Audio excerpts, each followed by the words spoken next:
Hat gut getan, jetzt Pause zu machen. Ich spreche in Deutsch.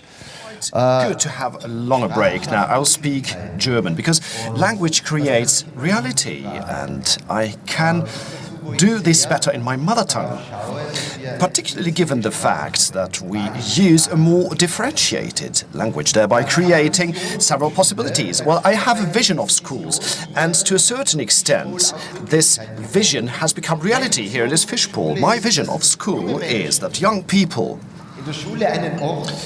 find a place in school at which they are strengthened, a place where they can try and test themselves for their life and get prepared for life.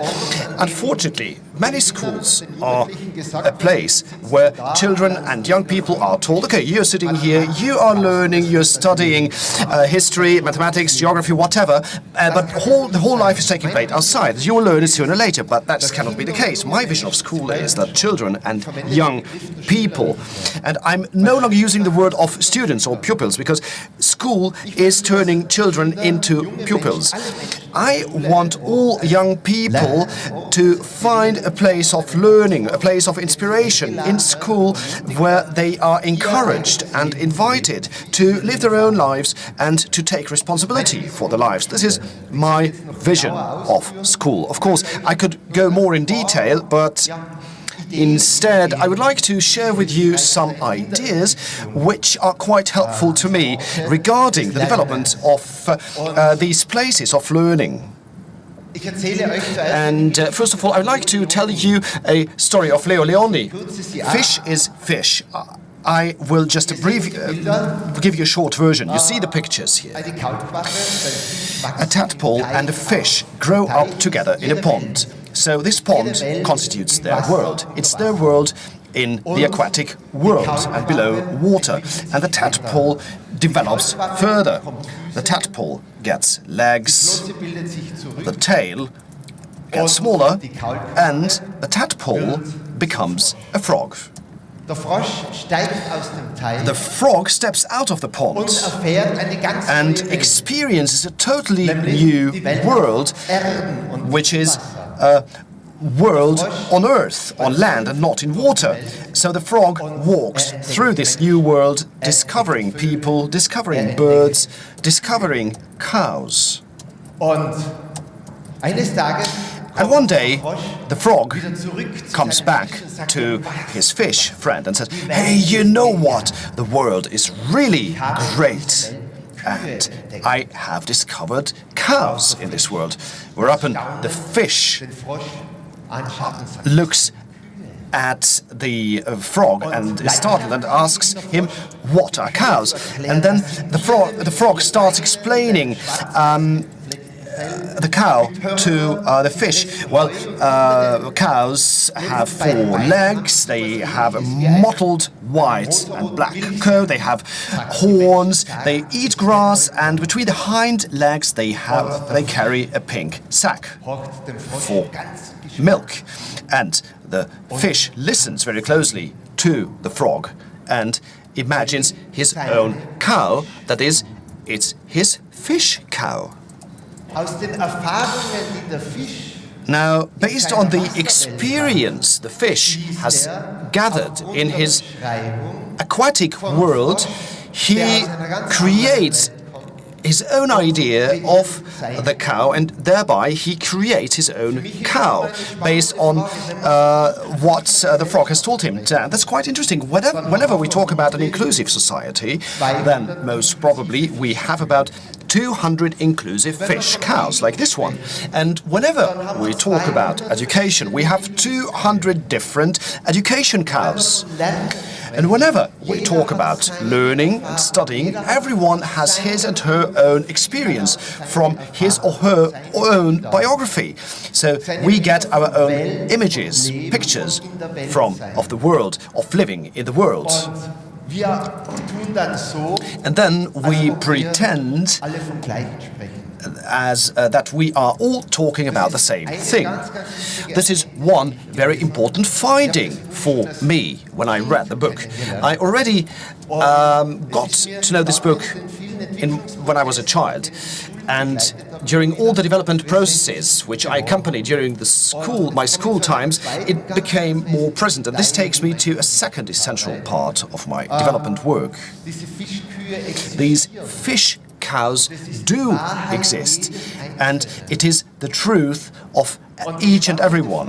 And now the interesting question is, how can we create spaces in which everyone can, on the one hand, recognize his own fish cow and can extend this image a little bit more on the other.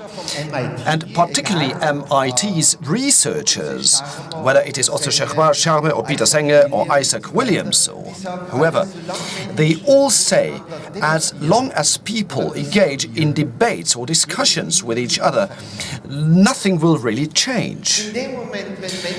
Now, as soon as people start engaging in dialogue, and dialogue means also a certain attitude. I'll tell you more about this. As soon as they start a kind of empathic perception, then this experience can start. You all know this. So that you start a conversation, but the conversation ends in a totally different way than you started it. So we refer to this as dialogue. As long as people communicate with each other, but you hear the but or however, as long as this takes place, it is a discussion, because this but or however does something with us. So we are no longer that aware, but no one of you would say to his or her partner, I love you, but... You see the point? So, whenever we talk about our fish cow, but then we add the but or however, then it has no respect. It's a lack of respect. It's my fish cow, and it's my reality, and it's my truth. I can stand by. So for me, as far as I'm concerned, there are four important capacities or competencies. An inner place which makes real dialogue possible. Firstly, this is listening. And listening means to switch off my inner noise and to get to a learning and exploring attitude and to get interested in other people's attitudes. Dialogue becomes possible if there is a basic attitude in the way that I say understanding is more important to me than being understood. So that's the exploring and learning attitude. Secondly, that's knowing about this fish cow in me, and Isaac Williams refers to this as a suspension of attitudes or assumptions. I would rather call it keeping assumptions afloat,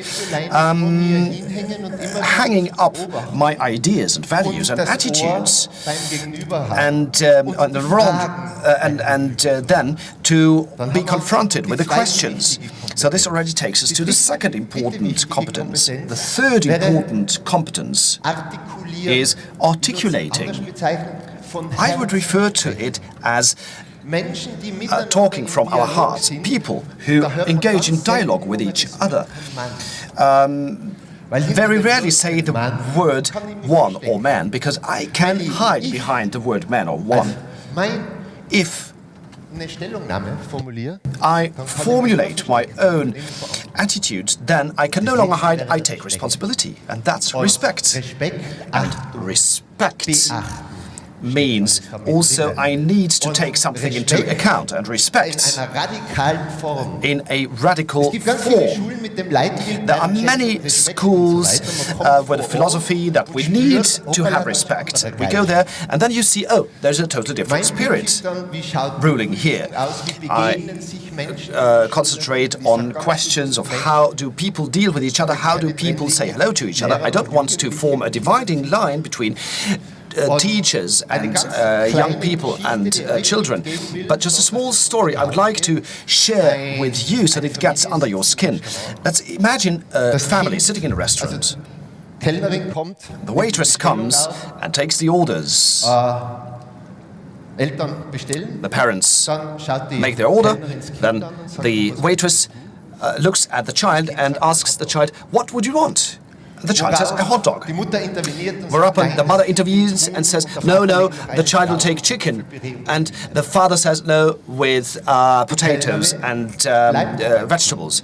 But the waitress stays with the child and looks at the child. möchtest du Ketchup? Would you like to have ketchup or mustard? Die Kellnerin geht. The waitress goes away. Die Mutter und der Vater schauen ganz The betroffen mother rein. and the father Das Kind schaut are die Mutter very much an, affected. The child looks at the mother and the father and tells them, you know what? glaubt, ich bin wer.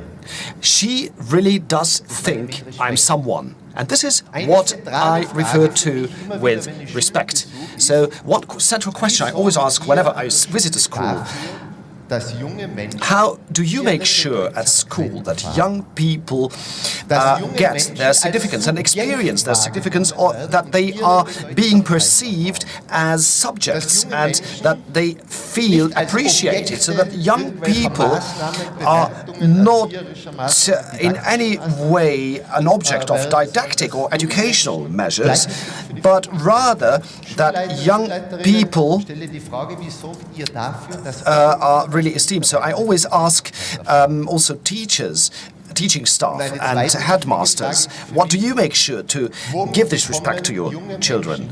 And another question is, what is it young people come with? Or how do they resonate with the spirits they encounter in school? Because spirit is the very thing that is really being lived. And here the question arose of whether it is rather a negative spirit or a positive spirit, or is it shaping spirit or administrating spirit? Is it a spirit that enjoys living, or is it rather a spirit of fulfilling one obligation? Is the spirit orienting itself towards teachers, or rather towards the children and young people? Now, of course, you could work out many similar questions, but every one of us has the possibility to establish a kind of resonance, and this is the most important point for me. And the last thought I would like to share with you, now relating to this fishbowl. es ist kein Flipchart da. We have no flip chart, but perhaps you can visualize it. Für mich in der Entwicklungsfragen eine ganz In development-related questions, I have always a central triangle. So that's the trinity in development, as I refer to it. On the one hand, there is always the question and the focus on what I can change structurally. Das muss gut sein. So let's leave it here, no problem, I'm okay. Diskussion da im Fishbowl. Was kann So let's think of this discussion in the fishbowl. What can we change in terms of structures? Simply changing structures alone doesn't help us at all. The next question is, what kind of practice or strategy can I extend in order to reach people? If I want to give young people the possibility that they can also actively engage in shaping the school, they need tools, they need strategies in order to build up their own body system, so to speak. So we have mentioned the area of strategy and structure, and what is often, unfortunately, forgotten is culture, the spirit, the inner place. Now, I'm telling you this as an outsider. For young people, we can create as many platforms as we want to, but as long as we haven't found the inner place, that we tell them we expect you to do something, we trust in you that you can do it. As long as we don't do this, there will never be any kind of platform or pupils' parliament. Janusz Kolczak is one favorite author for me, who says that every child has the right to the present and the here and now. And only then am I in the now. And now the child has the possibility and the opportunity. And then we need to make sure to include this cultural aspect as well. So, in a nutshell, this has been my thoughts on the fish cow. And who knows, perhaps I have successfully convinced you of taking this, taking this with you. All right, so let's make a cut here. So I really enjoyed last night. I can still see the traces from the dance on my shoes, and I thought just very spontaneously, actually, we could close with a little dance. So those of you who feel like participating can stand up and can also come center stage and participate in dancing. It's a song which has become very important to me. Young people, or strengthening young people, for me, means to give them this message. You can get it if you really want it. And this is the name of the song.